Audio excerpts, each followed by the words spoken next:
Leçon 2. Se préserver des micro-organismes pathogènes. Il doit exister un système de défense capable d'empêcher la multiplication des microbes dans votre corps, c'est le système immunitaire. Ce système immunitaire doit être constitué par des éléments capables de se déplacer, donc mobiles, donc dans le sang. Mais que contient le sang ? Le sang contient un liquide appelé plasma, qui est un liquide jaune dans lequel baignent les cellules du sang. Parmi les cellules du sang, on trouve les globules rouges, aussi appelés hématies, qui servent à transporter l'O2, et les globules blancs, appelés leucocytes, qui servent à se défendre. Grand 1, le système immunitaire, c'est donc notre système de défense. Il est composé de globules blancs, c'est-à-dire de leucocytes. Leuco en grec veut dire blanc et cyte, cellule. Ces cellules interviennent dans ce qu'on appelle les réactions immunitaires, c'est-à-dire la lutte interne contre les micro-organismes. Il existe deux types de leucocytes, phagocytes et lymphocytes. Comme dans une armée, chaque leucocyte a un rôle différent. Les phagocytes sont les soldats en première ligne, des sortes de Pac-Man qui avalent tout ce qui est étranger sans regarder. Les lymphocytes sont des super-héros dont l'action demande du temps et de la réflexion. Les lymphocytes B bombardent l'ennemi avec des menottes, les lymphocytes T sont des agents secrets. En cas de blessure, les phagocytes agissent en premier. D'abord, les capillaires sanguins se dilatent au niveau de la blessure. Cela laisse sortir le plasma et les phagocytes qui vont se diriger vers les micro-organismes pour les capturer et les manger.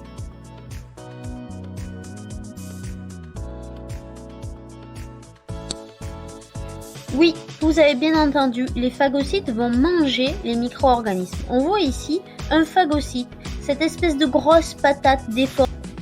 Le phagocyte, capable de se déformer, va arriver jusqu'à la bactérie. Une fois au contact, il va se déformer pour l'englober et une fois que la bactérie sera à l'intérieur, il va la digérer avec des enzymes digestives. Il va recracher les déchets, cela causera du pus. On voit ici les étapes de la phagocytose. D'abord, l'adhésion. Le phagocyte va au contact du micro-organisme.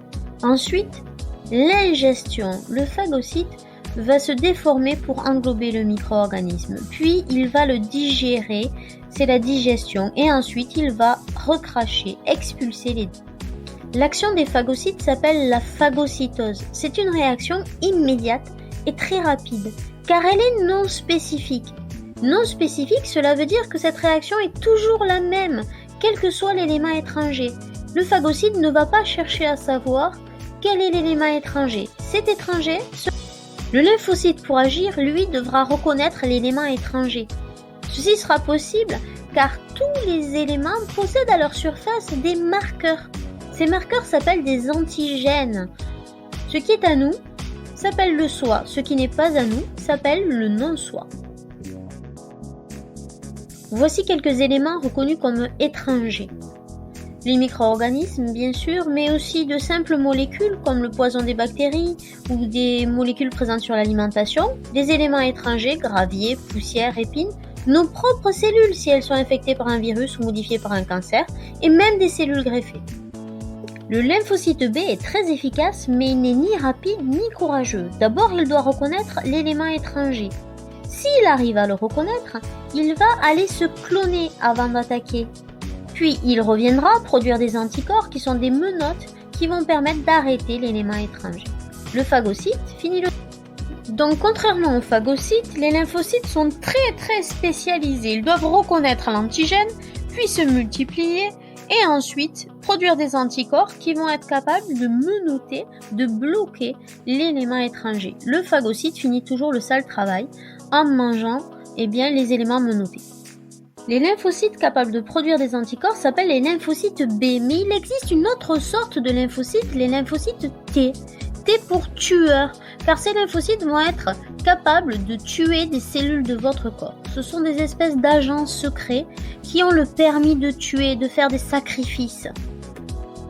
Les lymphocytes T sont des agents secrets car elles sont capables de reconnaître les cellules de notre corps qui ont été infectées par des virus ou modifiées par un cancer. Ils vont alors aller se multiplier puis revenir sous forme de lymphocytes tueurs pour percer la cellule et la détruire.